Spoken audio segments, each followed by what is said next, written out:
We're live. Well, welcome to the September 9, 2022 meeting of the Academic Affairs and Research Committee of the University of Rhode Island Board of Trustees. The meeting is being held in person with committee members participating remotely. At this time, I will conduct a roll call attendance to determine if a quorum is present. Please clearly respond present via WebEx or present in person when your name is called. Neil Kerwin, present via WebEx. Karina Edmonds.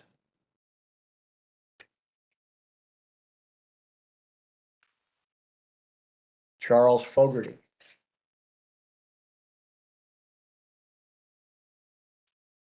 Richard Humphrey.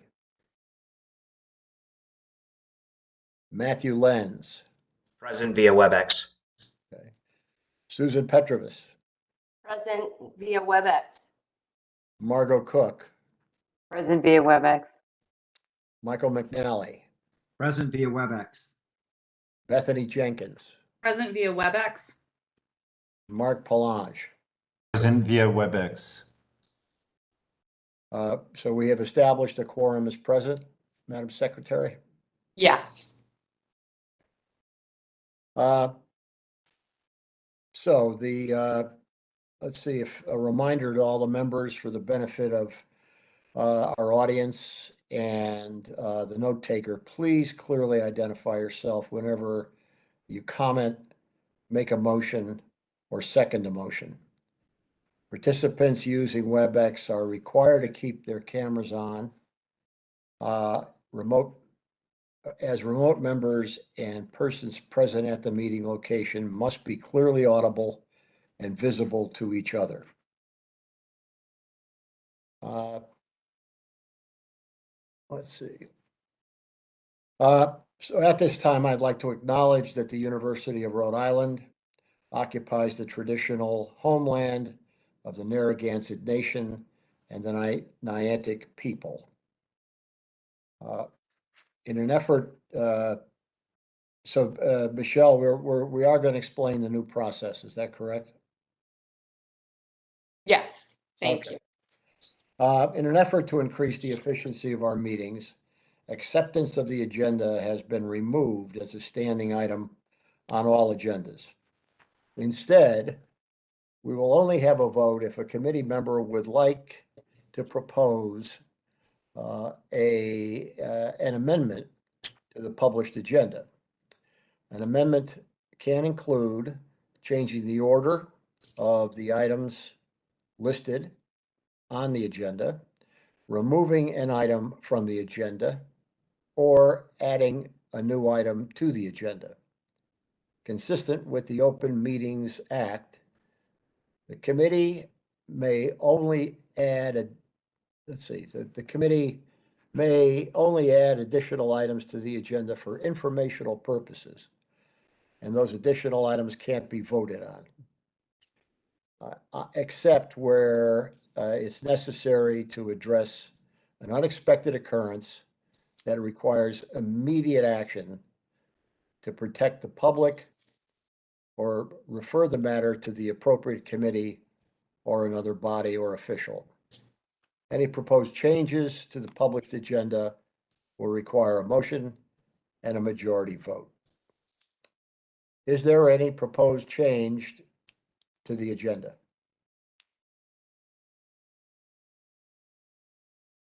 Okay, hearing none, we can move on. First item on the agenda today is the approval of the minutes. The minutes of the June 14 meeting of the committee are at enclosure 1A. May I have a motion that the Academic Affairs and Research Committee approve the minutes of the June 14, 2022 committee meeting? So moved. Matt Lenz, second. Second. Any discussion on the motion? There being no discussion, ask for a voice vote. All in favor, please say yes. Yes. Yes. Yes. All opposed, say no. Any abstentions? The The motion to approve the minutes has carried. The next item on the agenda is a report from the university's Chief Academic Officer, Provost Beauvais. Thank you, Neil, for getting my slides up. Hopefully this will only be about 10 minutes, maybe, depending on questions. So I'm happy to That's okay. provide the Chief Academic Officer's report this afternoon. It's mostly fall updates. These are the different areas that I'm just going to update you on in terms of what's been going on this summer, as well as what's coming up in the fall. And there are many more things than what I can talk about. So please, if you have questions, let me know. First of all, this is a preliminary enrollment update. As all of you know, we do our census October 15th. So this is what we know at this point in time. But we've had a very good enrollment year. We had over 25,450 new undergraduate students, which is a record. Last year it was 25,000 students. So we are holding steady on our admissions and our enrollment. We had 1,700 transfer students and 4,300 grad applications. So for this new year, we have 38 new undergraduate students joining us. And this includes our transfer students. And we actually do not have any room in any of our first year level classes at this time. So we are very happy that we've been so successful in our enrollment.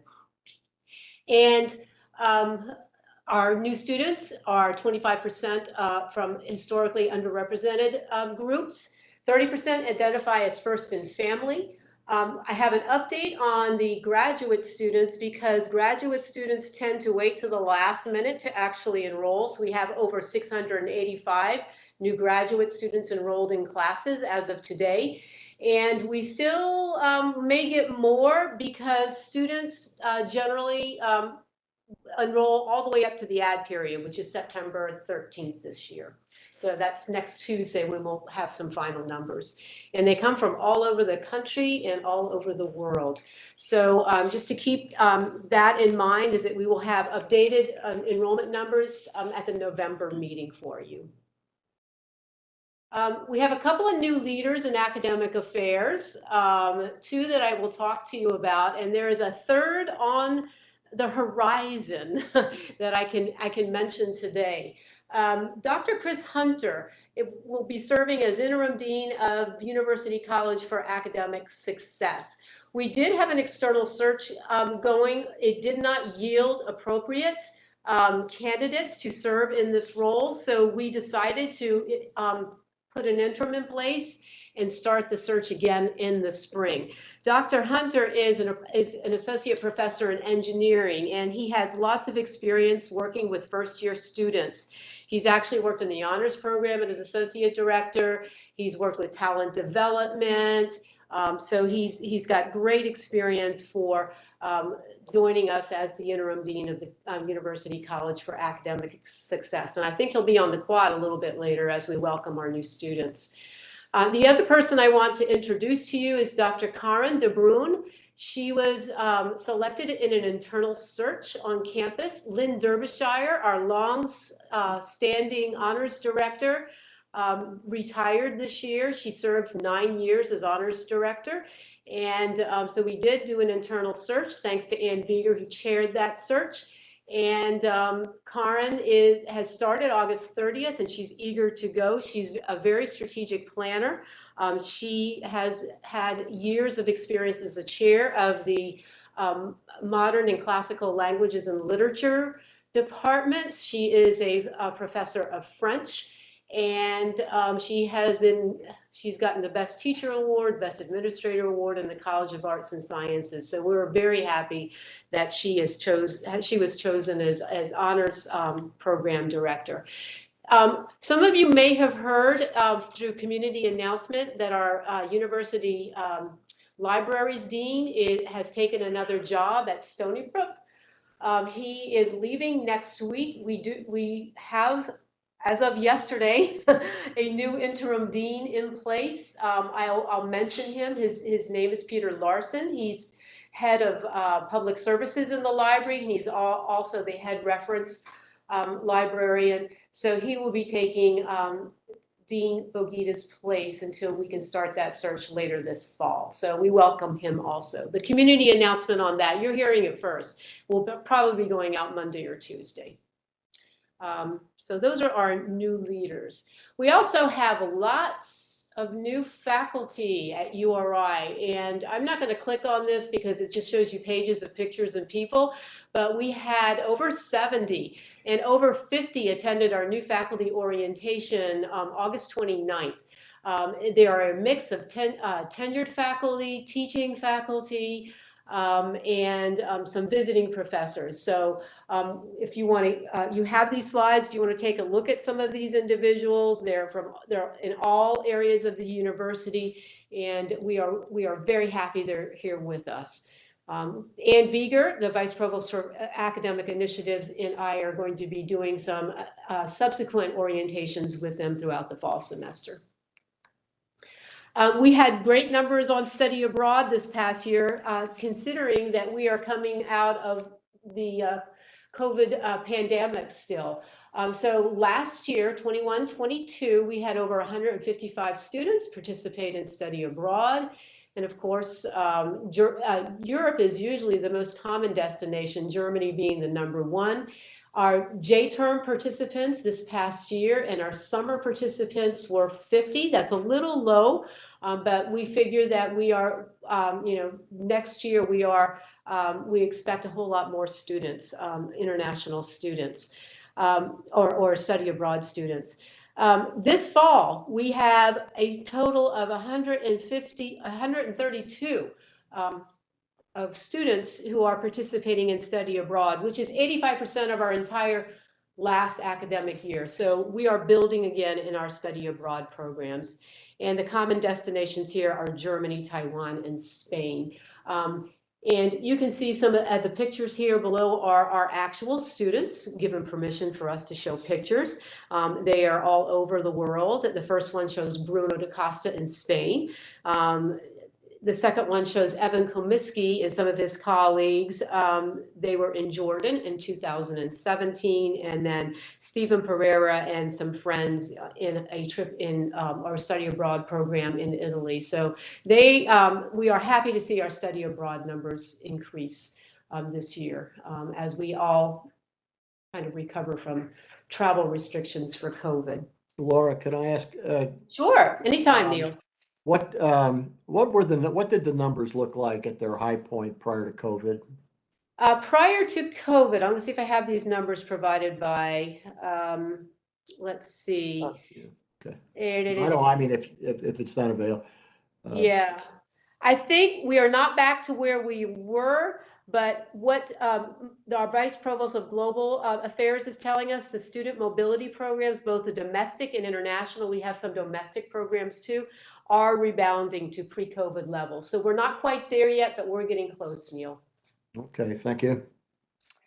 I had a question. Laura, what do we have any idea from a benchmarking standpoint, other comparable peer universities, what their percent of undergrad participation abroad is? I mean, I think it's great that it's growing. It strikes me as low relative to other institutions, but I could be totally off on that. Yeah, I don't have the benchmarking data, but I can get them. I'm sure that Kristen is doing that. Kristen is an interim vice provost at the time, but she is making lots of changes in the International Education Office. And one of the directives that I've given her is to start benchmarking with other programs and to look at where we are on the study abroad programs. I believe you're right, Margot, we are a bit low. But we are putting some things in place to increase our numbers. So she's working on those. We had an external review of our international education programs this past spring, and we're sifting through that external review to see where the recommendations for our changes are. Plus, she's hired a couple of more assistant directors to help us. in our different programs. So I do believe we're a bit low, but I don't have the exact benchmarking data on hand. Okay, thanks. I mean, I think it can be a real differentiator if it's integrated into your major or through the school, or it just almost becomes part of an expectation that this is part of your studies. Like and that's more common in private universities. I don't know if that's how Yeah. easy that is to do in public universities, but I know it was a game changer for me. And I just think if we can weave it in and make it easy, it can be a real differentiator. Yeah, I think she is working on that. And interestingly enough, with our new honors program director, that's one of the things she's going to be working with Kristen on, is ensuring that that could be an honors kind of offering that we make also. So there's new efforts as we're going to get a new undergraduate research program director too. And so I'm asking all of these new administrators to work together to increase the numbers, and not only in study abroad, but also make opportunities available to our talent development students who often don't have the means to travel abroad. But there are lots of, we are part of the National Student Exchange, and there are lots of opportunities in the United States that are more cost effective for a lot of our students. And even that's a game changer for some of our students in Rhode Island, is to, like, let's move you to the Southwest and see, and work with, a school in the Southwest and do that exchange. So we're thinking of all kinds of new ideas now that we have new people in place. But yeah, that is one of our goals, to increase not only the number of students who are engaging in our study abroad programs, but we're also looking into curating our programs, because a lot of our students do study abroad through third-party providers, and those aren't always the best experiences for our students. We want to develop our own kinds of exchanges here, where we have more control over them. So that's one thing that Kristen is working on. They're much easier for us in terms of transferring of credits back to the institution. We have more control over kind of the tuition and the costs associated with them. So we're working on all those initiatives, and I think they will make a difference in the long run in building up our numbers of students going abroad. That's great. Thank you. You're welcome. Any other questions? Okay, and then our international students numbers. You can see last year, these are grad and undergrad students. These are just our numbers of students who've joined us from other countries. We have 262 international students last year. Most of them are grad students. And you can see the countries where they are mostly representative of our international population: Indonesia, China, South Korea, India, and Sri Lanka. And then in fall 2022, we have, I can't see the number because all of you are sitting there. It is 141 incoming international students, both graduate and undergraduate students, and they come from 38 different countries. China is no longer sending many students to us. I think this is being reported all across the United States. They have now developed the capacity to offer their own university programs to their students, and the United States is not as attractive to Chinese students as it had been in the past. But we are making up for it. We're holding steady in getting students from South Korea, Germany, Iran, India. Indonesia is also big for us. And another thing that we did this summer is we had a Dean's Retreat in August. We are working on the strategic plan, and these are the themes, the current themes. I know we're working on wordsmithing these a little bit, but these were the themes of the strategic plan, and we're working on different initiatives this coming year to not only implement parts of the strategic plan, But some things in particular that we're going to look at are cross-disciplinary initiatives that I think will open up a lot of opportunities to our students, including the study abroad ones that we talked about earlier, and also curriculum streamlining. And that particularly in our graduate programs we need to do, but we also are looking at our undergraduate programs to offer different kinds of experiences other than just providing a course-filled curriculum. And that would be internship, study abroad opportunities, and other kinds of projects. So pretty soon we'll be looking at implementation of our strategic plan in the academic affairs area, and we look forward to making some of those changes. I've already started working on the graduate pieces with our Dean of Graduate School just an hour ago. We started talking about some things. Other updates, our NETCHI accreditation report was submitted August 15th. You are welcome to read a copy. It is on our website. It is over 200 pages long. But we think we won't hear from them until late December or early January. But we already had a preliminary review from them, and they told us at that time that everything looked good. So I think we're going to get a favorable report from NETCHI in late December or early January. Our honorary degree nominations process is in place. The nominations are due on Monday.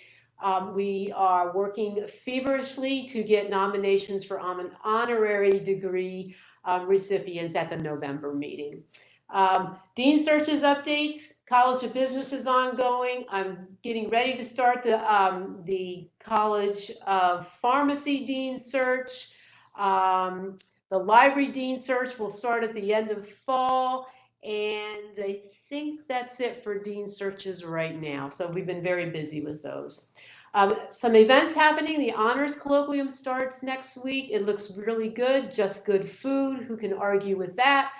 They'll be every Tuesday night for the fall semester.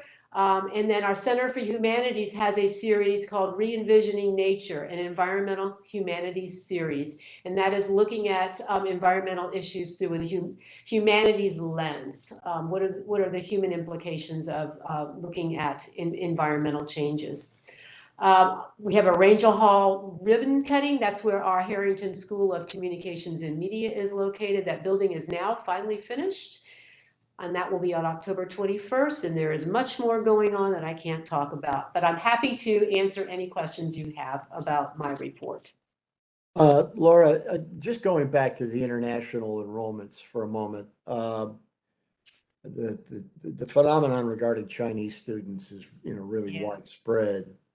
But is there any pattern in terms of degree preferences, degree objectives among the international students that come to URI? I mean, do they tend to cluster in particular fields, or is it pretty broadly across the entire graduate program? Okay, well, undergraduate students go all across our programs, but our graduate students are coming into our master's programs in international relations and diplomacy, our statistics programs, our doctorate in pharmaceutical sciences, engineering, biological and physical sciences. So it's a lot of the STEM majors where our international graduate students are flocking to. Okay, well, thank you. Any other questions? Neil, The provost. Neil, Charlie. Charlie, please go ahead. I can't see it, so. Okay, thank All you. right. Hi, Laura. Laura, a question on the international students as well. Where do we stand in relation to our peer institutions in terms of the numbers or percentages? We are low. We are low. I admit it. Do we have a kind of an outreach program at all, or how do they just kind of find their way here, or do we have efforts to recruit them? We do go out and try to recruit them. We just lost one of our recruiters, so we need to replace that person. But frankly, Charlie, I think we need to reorganize our recruitment and admissions process around international students. Okay. Dean LaBeauty and I are working on that with the graduate school, because so many of them are graduate students, and we're trying to think of ways of redoing the process of how we do recruitment of international students. Sure. We And need a new model, I think. yeah, one quick question. You know, in the school I teach at, I've seen the waves come and go of different areas of the world that come here, and certainly, as Neil pointed out, the Chinese who came in huge numbers to all over the place. I mean, I had classes with 7 or 8 or 9 students from China in them, and now hardly any. But also, Saudi Arabia used to be a big source of students because of the program. I don't know if it's still operating, where the king paid the scholarships. Did we have any influx of Saudi students, or where do we stand on that? We did. We no longer have. And Okay. influx for us would not be as big as influx in other places, but we did have a lot of Saudi Arabian students at one time. Yes. Okay. No longer. Thank you. I think what we might be seeing kind of industry-wide, Charlie, this is to your point about the Saudis, many of these institutions that exported large numbers of their students are building their own university systems. And, they're investing heavily in higher ed. And as a consequence, the students are staying home and being educated, where they live. So, there's a lot of thinking going into, what's the future of international student enrollment across the board for the U.S. Particularly this question about graduate versus undergraduate. So I think we're in for, I think this will be something of a rocky ride for a while. Yeah, and this particular year, there were also a lot of visa problems happening. For some reason, that the consulates are well behind what they were. Maybe they're just gearing up after COVID and all the travel restrictions have been lifted, but that has been cited as a big problem in terms of getting visas. So. All right, A and lot of any other things. questions for the provost? Dr. Perlin? Yeah, Yes. if I can, Neil? Yeah, I'm not seeing a full screen. I'm sorry. Mark? Yeah. Yes, thanks, Neil. Just Laura mentioned the honors colloquium that kicks off next week. It's a little bit hard to find it on our webpage, but I found it. So just to remind everyone, it's Tuesday, September 13th, kicks it off at 7 p.m. in Edwards Auditorium. And it's we have a very good speaker next week, Winona LaDuke, who's basically works in sustainable food systems and indigenous rights. And the more, the merrier. And we certainly hope the community will join. And anybody, I was thinking that if people were watching this, a chance to advertise it. But we hope this year that people will be coming to the honors colloquium. There is a In remote person. option too. Well, yeah, there's in person and remote. I think a lot of people have chosen to look at it remotely because it's available now, which is not bad if that's the only way that you can do it. But yeah, it'd be nice if there was more. We're trying to encourage more in-person participation and activities on campus. So it's Tuesday evening, 7 p.m. like last year, and it'll be good. Okay. Thank you, Mark. Any other questions until or should we turn to we'll turn to our next agenda item, and that is the report of the Chief Research Officer. Peter? Well, thank you, and good afternoon, everybody. I would just also echo that last year's honors colloquium was spectacular, the entire series, and this next year will prove to be as well. Thank you. So thank you for giving me this opportunity. Usually at these meetings, I provide brief updates, but this is the point in the calendar year for this committee where I'm scheduled to give a more in-depth overview of the research enterprise at University of Rhode Island. Also, I would just remind the committee, unless things are changing, that I'm on the calendar for April to give a separate in-depth update on the URI Research Foundation. So I will not be covering much of that at all in this presentation because that's at a separate point. Okay. So I'll start with the next slide, just to remind everyone what the mission and vision is for research and the work of my division at the university to support and safeguard URI's overall mission as a land and sea grant research institution, and to accelerate research that leads to improved understanding and response to critically important human and environmental concerns, as well as support basic research across our sciences and humanities and creative activities in all domains of intellectual curiosity. I'm including this slide once again, mostly because the slide set's available in your portal and you can look at it later. I've been through this before, but this is generally how the division is organized to support the research mission, including several of our major research programs and centers and institutes. The Research Foundation and Economic Development is a separate bucket, and then all the basic offices that support the standard research mission of any major research university. I would also remind you that we now publish all of our financial performance data with respect to our grant portfolio in the fall issue of Momentum magazine. You just received recently the spring issue. It was a little late because it was a really complicated issue to put together with that fold-out 2-page spread. But we are on track for the fall issue later this semester.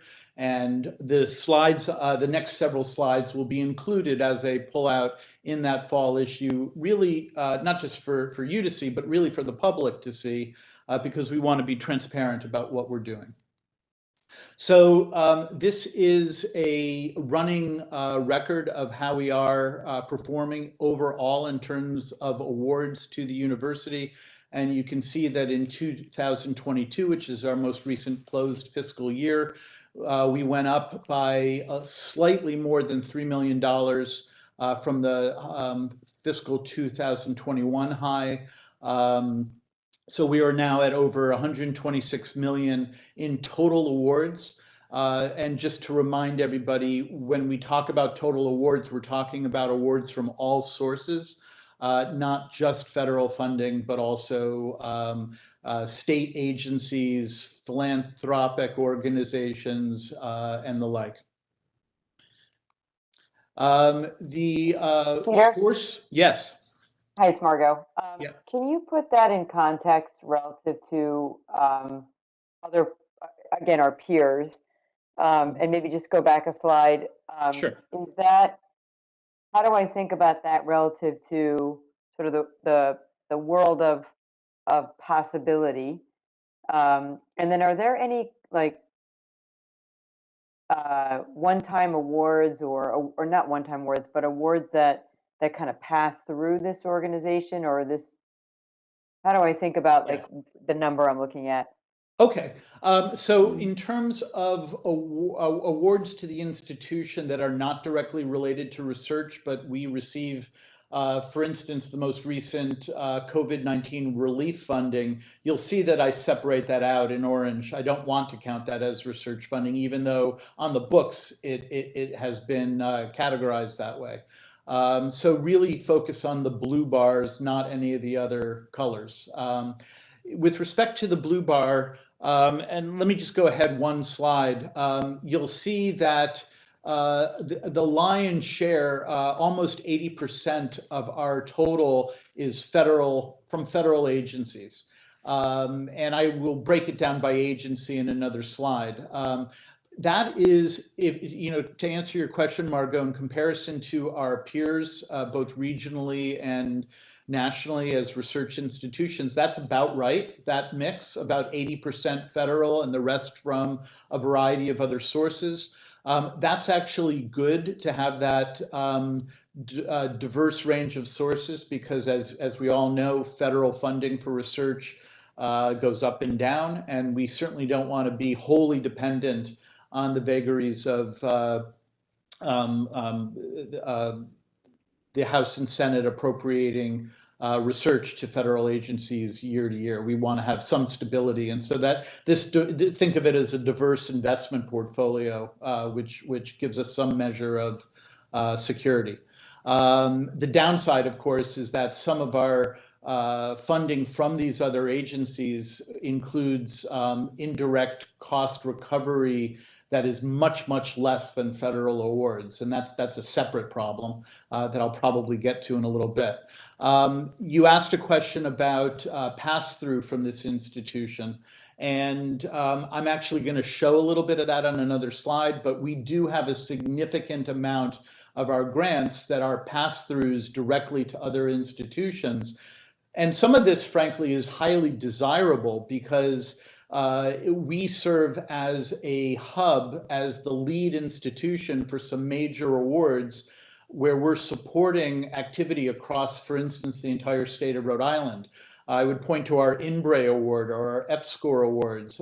Both of these, we serve as the lead institution, but we have quite a number of PUIs, primarily undergraduate institutions, that rely on support from those awards to really have a research footprint at all.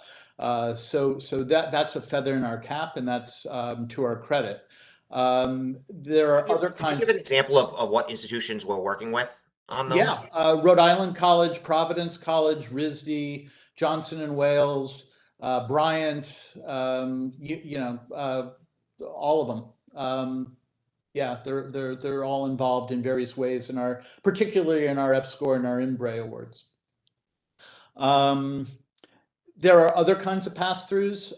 We are not allowed to collect indirects, for instance, on all the support that we receive to maintain ship operations for our research vessel.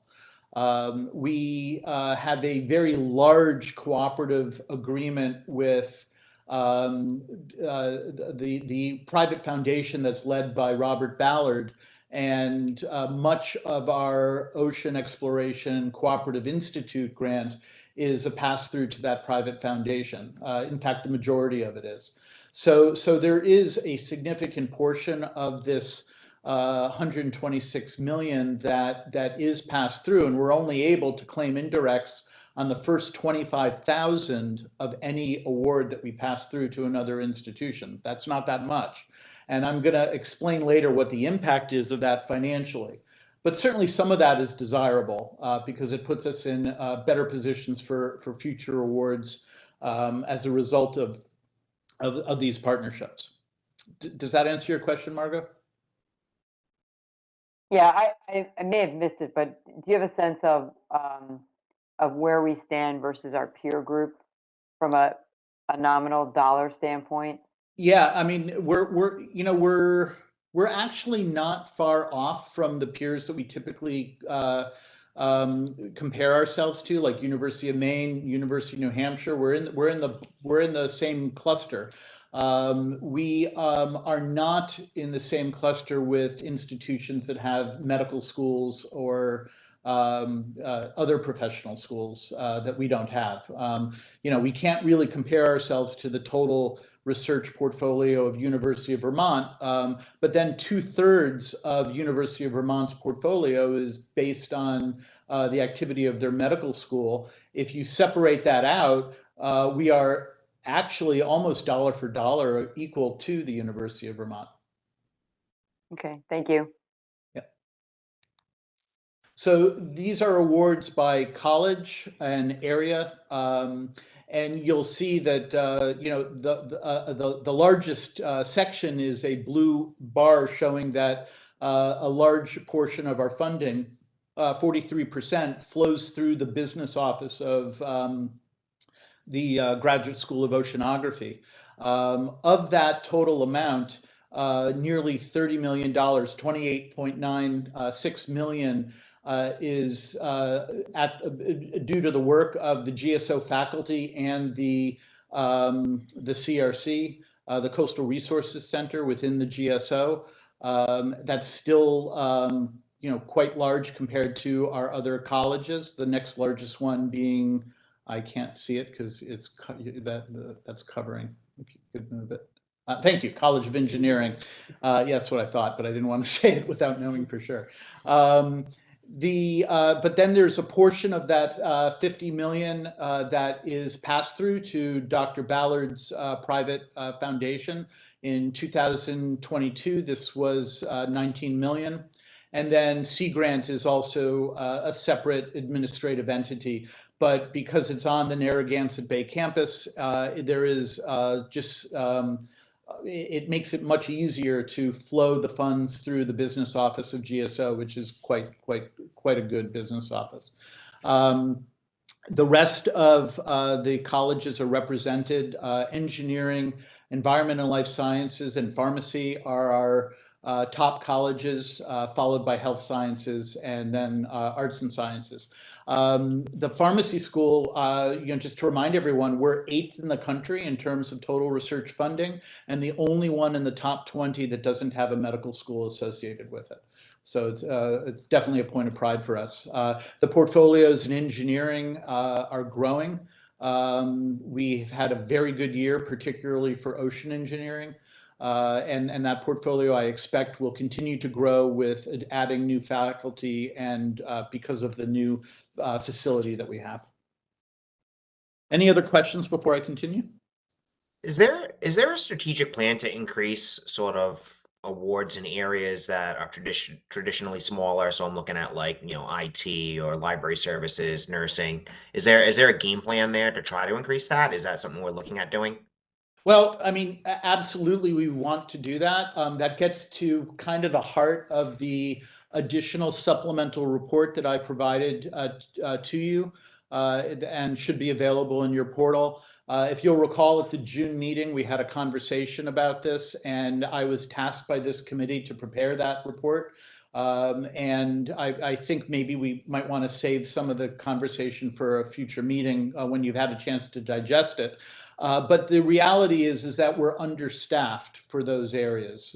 We just don't have the grant administration support in many of these areas to handle the flow of new grants and to provide opportunities and make sure that faculty are aware of emerging opportunities as they present themselves. So next slide just shows you quickly where the federal funding is really coming from. A lot of it is from the Department of Commerce and various agencies within the Department of Commerce. And then Health and Human Services, NSF, Department of Defense. We have a real good potential to grow our activity with the Department of Defense in the coming years. We're just ramping up. We have some new staff that are very skilled, and I think we will see a lot more activity in that area, particularly since we just received the other day, last week, a $5 million Department of Defense award to build a defense manufacturing community in Rhode Island that we would be leading, that opens up the gates to apply for funding within the Department of Defense that wasn't available to us before. So with this new award, we now have the key opened, the locks open, so that we can apply for funding that's now available to us through the DoD. So next, I'm going to quickly talk through the activities of the division. We had 687 grants submitted in fiscal 22, totaling over $430 million in submissions. You'll recall that we received 126 million in awards. That's a little over a quarter of our submissions resulted in awards. That's actually quite good. That's a pretty good hit rate for any institution. Again, what we're concerned about, my concern is that we have persisting staffing problems that are described in that report, and that limits our capabilities to support research proposals and research development for faculty. That will be a rate limiting step for future growth. We have a new electronic research administration system, InfoEd. This is a cross-platform, or it's a platform that crosses the entire panoply of activities that are involved in managing research at a university. We're now developing a module for human subjects IRB review and phasing out an old system for that. We're now using it entirely for pre-award and post-award management, conflict of interest, managing financial disclosures. By the way, that went electronic for the first time.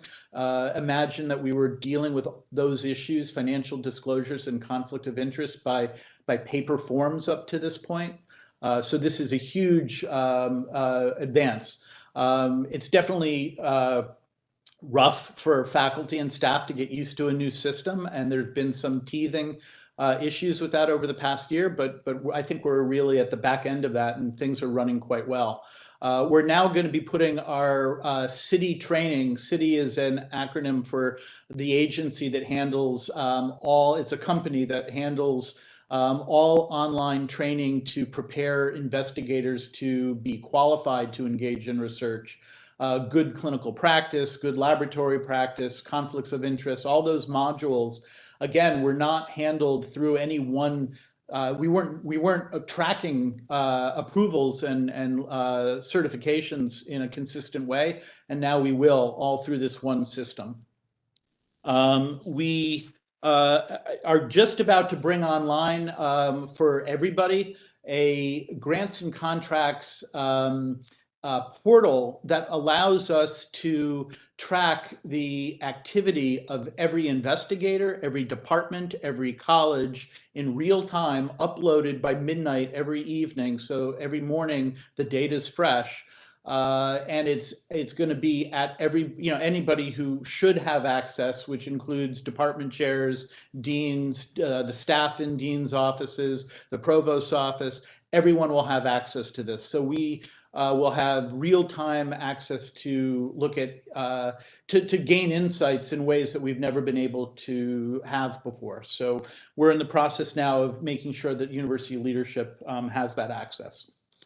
I will say, just to point out, that this happened because we were able to hire a computer science undergraduate from our own college who put this portal together within 2 months of joining our division, which is amazing. So we also have a new office for university research operations led by Carol Thornber, who is a senior faculty member. Nope. And is a former associate dean in the College of Environment and Life Sciences. She's now coordinating our effort to respond to a large 10 institution NSF Engines grant proposal that we're putting in, led by the University of Vermont. We will be the co-lead with the University of Maine for offshore wind energy. The entire focus of the center will be on sustainable energy for New England. She is really helping in all sorts of ways, including coordinating the external audits of our division that we completed over this past year, and that the summary reports are contained in the document that I've provided to you separately. She's also leading an effort to make sure that we have a sustainability plan in place for our core research facilities. We have several facilities that are solely, well, they're solely supported by soft money grants, and they are of critical importance to our research community. And should they be defunded if we lose a grant, a large grant, this could be a real problem. So she is leading a coordinated effort with the leaders of all the core facilities to develop a sustainability model. Margot, you have a question? I'm curious, Peter, if I'm on faculty, how challenging is it to apply, fill out applications, follow through on the submission process? Is that what, and what do we do to support that? Because I'm guessing that's the bureaucratic side of it is probably complicated and challenges you relative to wanting to do the research. Oh boy, yes, it is. It's intensely complicated, and as you might expect, the regulations that govern the administration of federal grants is changing all the time. And when new requirements are added, it's hardly the case that older requirements are removed. So it becomes a catch-up process where bureaucratically it's very convoluted. The application process differs by agency.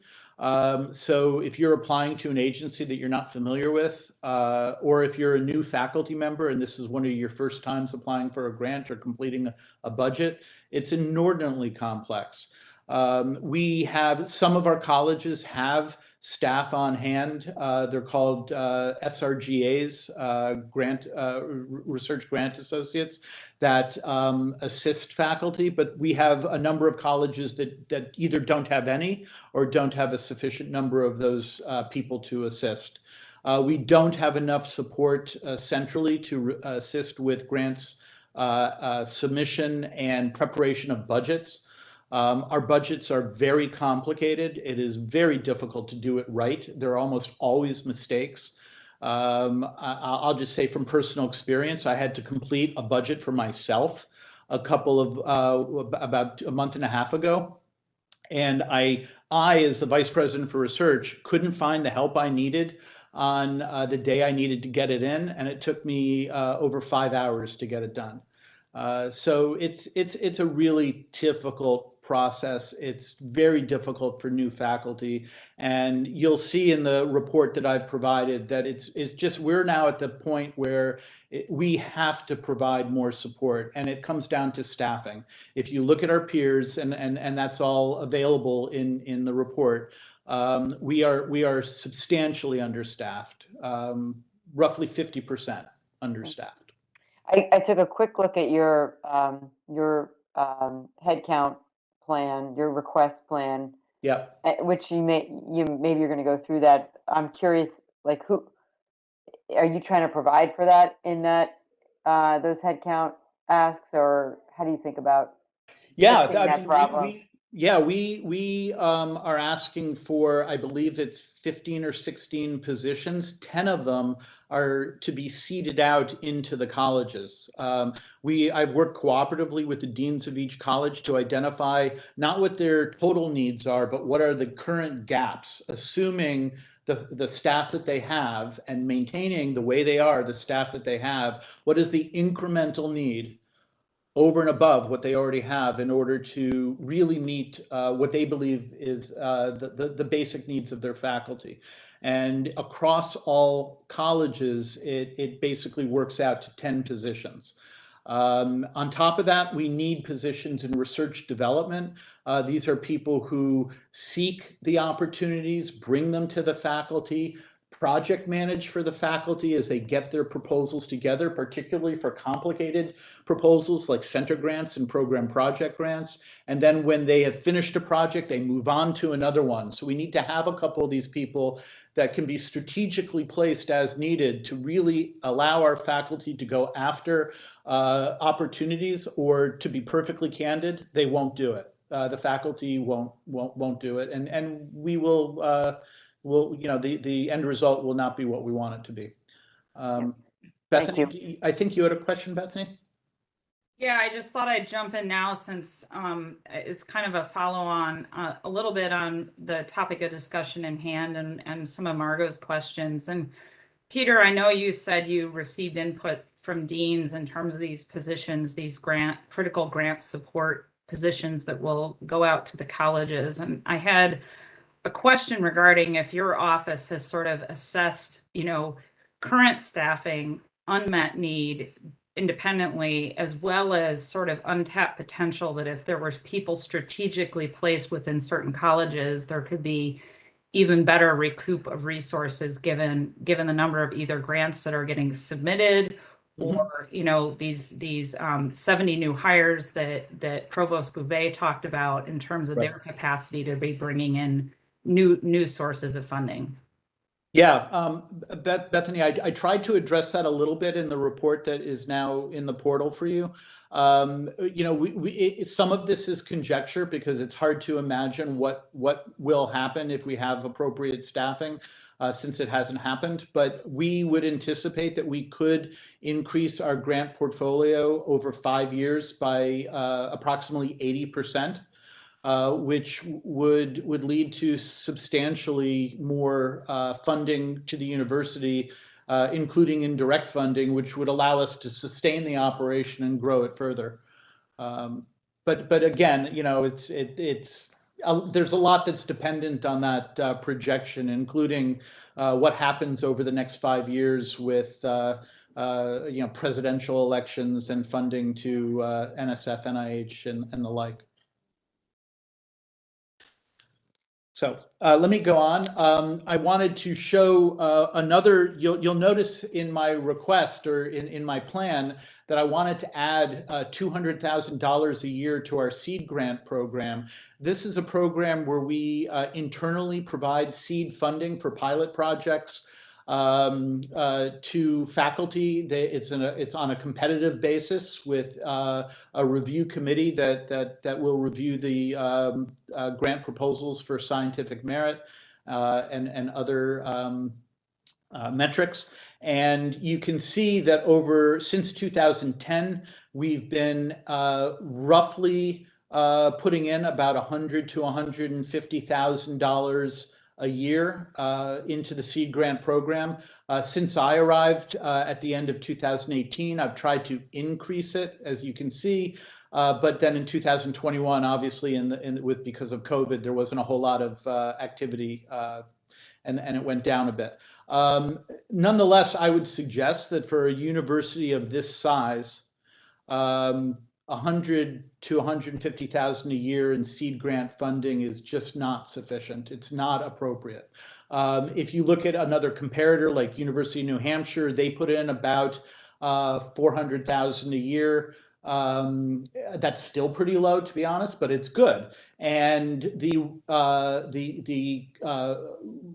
return on investment, as you'll see on the Y2 axis, with the cumulative return plotted with the red line, is 12-fold the initial investment. Just for our funding in 2021, it resulted in, and again, we put in about, it was even less than 100,000 in 2021. There were 19 published papers in scientific journals, 1 book published, and $1 million career award awarded based on data obtained from the grants that we funded through this program. So the impact on the university is substantial. The faculty, by and large, do wonderful things with this funding. And so I'm obviously requesting that we find a way to increase it because it's a great investment with obvious, clear return. Here, Ms. Neal, look, this is obviously a very, very important report. And the supplement that we just received, that's going to require some really careful review and analysis. I just wanted to remind you that we do have 3 action items that we need to get done today. Okay. But I believe, unless Laura contradicts me, we should be able to get those done in 15 minutes. So, if you could take a look at 4 o'clock as a kind of a soft stop, we can get on with the other business. Absolutely. I should be done before then. I have one question, Bethany, from a faculty member's perspective. Do you believe that that with proper incentive, there are sufficient faculty out there ready to do the work if they had adequate support? Yes, thank you for that question, Chairman Kerman. The short answer is yes. I think there's quite a few faculty at all ranks, including people in senior leadership, that want to maintain their research productivity, extramural funding portfolios as they move into university leadership positions. And I think the Vice President Snyder did a really nice job summarizing the barriers in terms of grant preparation, following RFPs, requirements, budgets. And so help, literally on the ground help with those aspects of proposal planning, I think would allow the faculty to focus on the scholarly aspects of the proposal process rather than the mechanistic aspects of getting the proposal out the door. Okay, thanks. That's very helpful. Yeah. Let me go Thanks. through the next slides. Oh, I'm sorry. Is there another question? No, thanks, Peter. Good. Okay.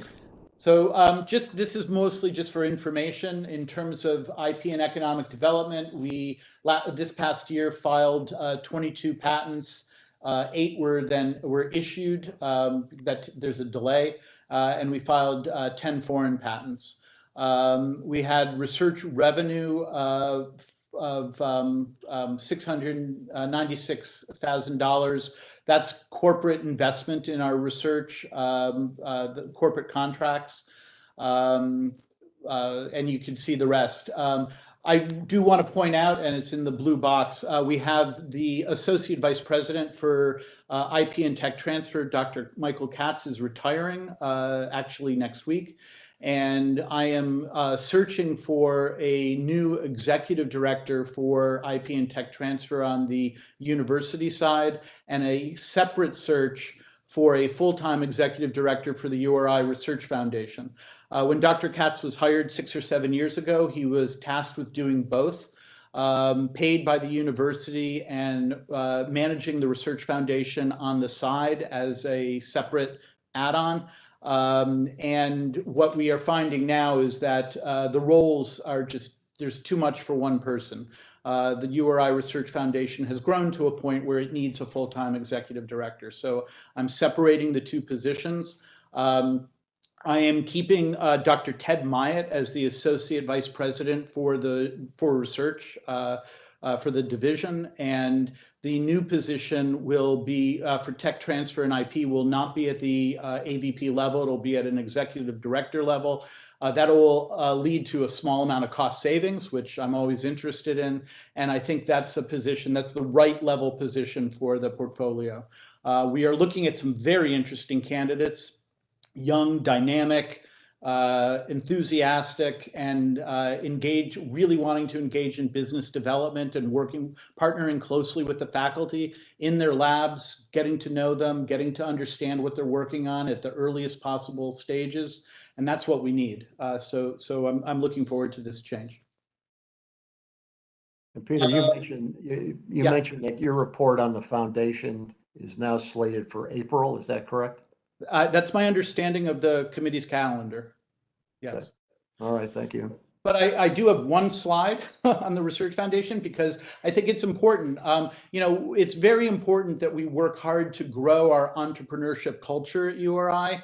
And this is something that really has been blossoming. The Research Foundation and its staff have started to teach courses in entrepreneurship for the College of Business. It now teaches the most senior level course in entrepreneurship in the College of Business. It's a team taught course, and it's taught by several principals within the Research Foundation, as well as Mr. Tom Sperry, who's the principal of Rogue Venture Partners.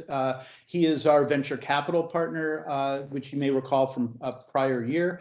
And that course is so well recognized and has been so highly regarded that Mr. Sperry was just asked to be, he was just appointed as entrepreneur in residence by the College of Business. So this is a fantastic relationship that we want to see continue to grow.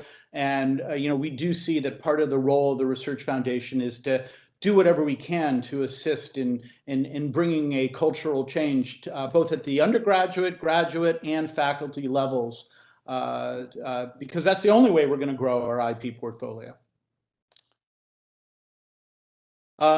Just to let you know, the Small Business Development Center has had a great year, 767 clients, leading to a capital infusion in the state of over $12 million, over 62 training events in multiple languages, including English, Spanish, and Portuguese, with over 2,000 attendees. Of the 764 clients, 39% are minority clients, and 51% of the new businesses that we help start are female-led. We have, if you wonder what kinds of businesses, well, it really crosses the range from accommodation and food services, retail, brewing, micro distilleries, manufacturing, professional healthcare. All sorts of businesses seek SBDC support, and we are a preferred partner with the Commerce Corporation of Rhode Island. I'm going to skip this slide, but it's really, this is something we really should be proud of. I'm really proud of the work that this group does for the benefit of the state. In terms of economic impact by everything I just presented, all of our research and economic development programs, this came out in our 2020 report, and President Parlange wanted me to just show you again that every year, every dollar of investment in our research and economic development programs results in a 250% impact, $3.50 on the dollar to the state and its constituents. So this is, again, something we can be proud of. And when I talk about this 250% impact, this is only the university's research and economic development programs. It's not the entire university overall, which is actually a much larger impact. I wanted to end with two slides. This is just a slide that you also see in your report, showing the total over 20 years for our expenditures and awards in the blue lines and the orange line at the top. We did not add fiscal 22 because we didn't have it at the time this slide was made, but it went up a little bit. And you'll see that the red line is the indirects that we receive, and there's a big gap between the red line and the blue line. The reason it gets back to a question that Margot had earlier, which is, a lot of our research results in pass-throughs to other agencies, or we're receiving indirects that are far lower than the federal rate. Our federal rate is 56.5%, and the actual realized indirect rate that we receive at the university, all sources combined, is a little over 22%. I think it's 22.7. So that's a big delta. And this is something that the university leadership is talking about very actively. We're talking about with the deans, and we're looking at ways that we can correct this over time. On the Y2 axis, you see the headcount numbers, and that's the yellow and blue bars, and you'll just see that the headcount for our research function has not changed considerably over the past 12 to 15 years, and the needs have really gone up dramatically. So that's the basis for the report. And just to give you some comparables, the graph at the left on this slide shows our headcount relative to other institutions. I will point out immediately that the anomaly of University of Michigan is that University of Michigan weights its staffing so that most of the research staffing is in the colleges and departments, even at the department level, not centrally. So University of Michigan, we found out later, just has a different staffing model entirely from the other institutions on the graph. But really, we're amongst the benchmarks institutions overall. OSP staff, central staff, is about 37.8 staff, and we have 15. So we're well below. This is going to lead to problems if we don't correct it. And President Parlange is well aware of these issues, as is the senior leadership of the university, and we're actively discussing this. So that's my report, Mr. Chairman, if you have any further questions. Peter, thank you. And I do want to reassure you that the report that you submitted yesterday is going to get read carefully, and our committee, this committee, doesn't have the jurisdiction to fully consider it, if you know, but the budget issues obviously reside in committees other than this one. But this committee has considerable opportunity to communicate to other committees about the priority we place on the core elements of the academic program here at URI. Thank you. This is more just a general question. Do you believe there's an appreciation among the decision makers in the public sector in government in Rhode Island of the multiplier effect that you have documented in terms of a 3.5 or 3.5 to 1 yield per invested dollar? I don't know that I'm in the best position to answer that question. I will tell you that economic development report was provided to the entire legislature of Rhode Island when it came out. But I guess I would defer to our colleagues in the office under the president that interfaces directly with the legislature. My suspicion is that no, we have to do a continual job, continually reminding what the economic benefit of the university is to the state of Rhode Island. It's easy to forget it. It's easy to ignore those facts, but it's a compelling story. We just have to keep telling it. Dr. Perlange? I've got Mark and I've got Matt, so I don't know who was up. Just very brief. I mean, Peter's point is correct. We have to keep reminding, and we have to, because it's not known. And it's not known what are the benefits to the state of Rhode Island when we bring in, federal research dollars. So that's an extremely important part of any, major state university like University of Rhode Island. So yes, we will, just because we gave them reports, we know that, what happens to those reports. We have to it has to be woven into all our discussions all the time. Thanks, Matt. And I think it's important to get that message out to the general population of the citizens of Rhode Island too. And I think, really we should take a look at, in my opinion, doing some paid advertisement on some of that stuff, coming up with a comms plan to really provide those data facts to the broader audience. A billboard on 95 is something simple that you can do to highlight that economic impact. And I just think until it gets ingrained into the general consciousness of Rhode Islanders, we have to continually remind them about the research that's coming out. Okay. Any additional questions for Peter? So Peter, you'll see reflected in the agendas of the committee, November and April, a continued focus on the research activities on the campus. This committee takes it very seriously. The issues that you've raised about infrastructure, staffing, funding, Bethany's point about assisting colleagues who really want to do the work, but just can't fight the process. Those are well taken and understood. URI is not alone in that, as I'm sure you know. But it is something where taking a look at the comparative data, we're going to have to give a hard look to. Thank you very much.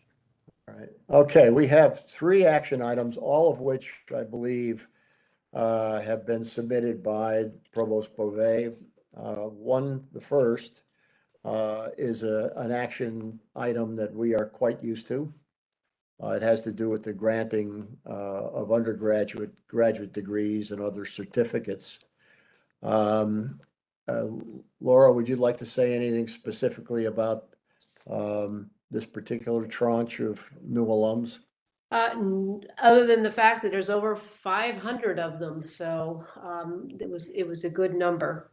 So I urge you to approve the awarding of the degrees. Yeah, I'm sure they would urge me and us to do it too.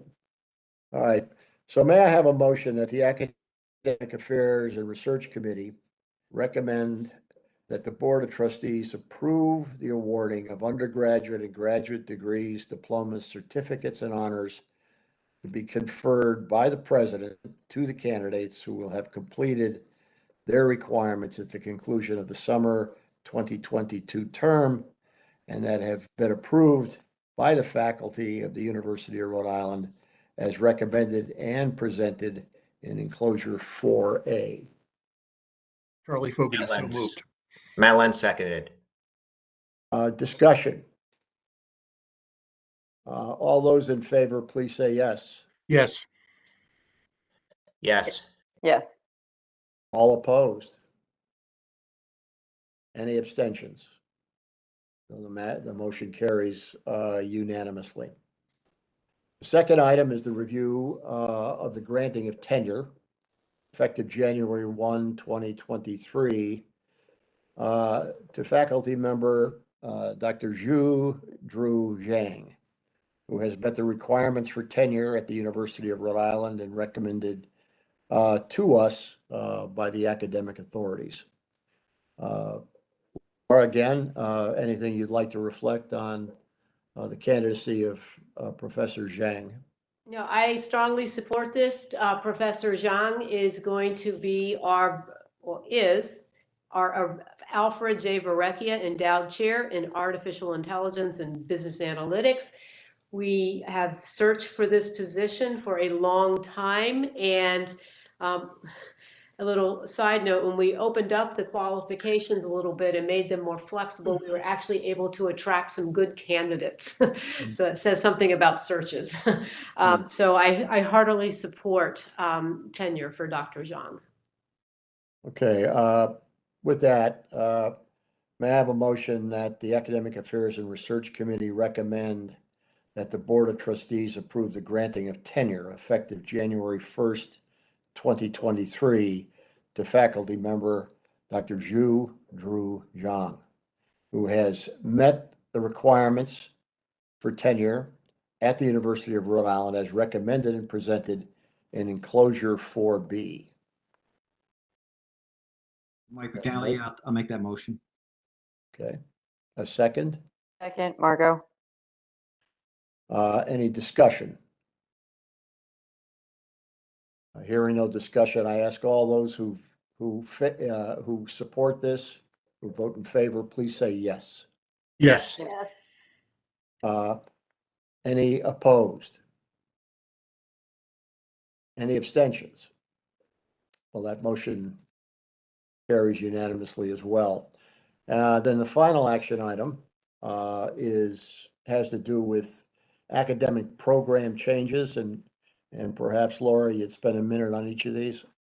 Yes, the first one is we're asking for approval of our online master's degree in data science. We currently have a graduate certificate that's online. That's 12 credits. Those individuals taking their certificate will automatically be eligible for the master's program. This is a 10-course, fully asynchronous program, and it's serving professionals out there in the job market. And there are plenty of jobs for individuals with master's degree in data science. So this will be a good program to attract new students to the university. Okay, we'll take all three together. So why don't you go ahead? Okay, and the second one is we are suspending the master's in special education. We actually suspended admissions back in 2018. So all the students have been taught out. What will happen going forward is the special education will be a track in the master's program in the School of Education. And it's a way to be more efficient in managing our master's programs. And we have subsequently hired or at least give permission to hire a person who will lead up this program going forward. So that is just making the closure final at this point after suspending admissions 4 or 5 years ago. And then the last one is changing the program in criminology and criminal justice to a department rather than a program. They have over 500 majors. This program grew very quickly, and it often, why they want to be a department is that is often confusion between who the students go to have issues resolved, talk to about advising, because it's under sociology and anthropology, and there's some sharing there amongst faculty, but they have subsequently hired full professionals in criminology and criminal justice to be in that program. So this will clear up confusion and also attract more faculty and students in the future. So we're asking for that to be a department rather than a program. Okay.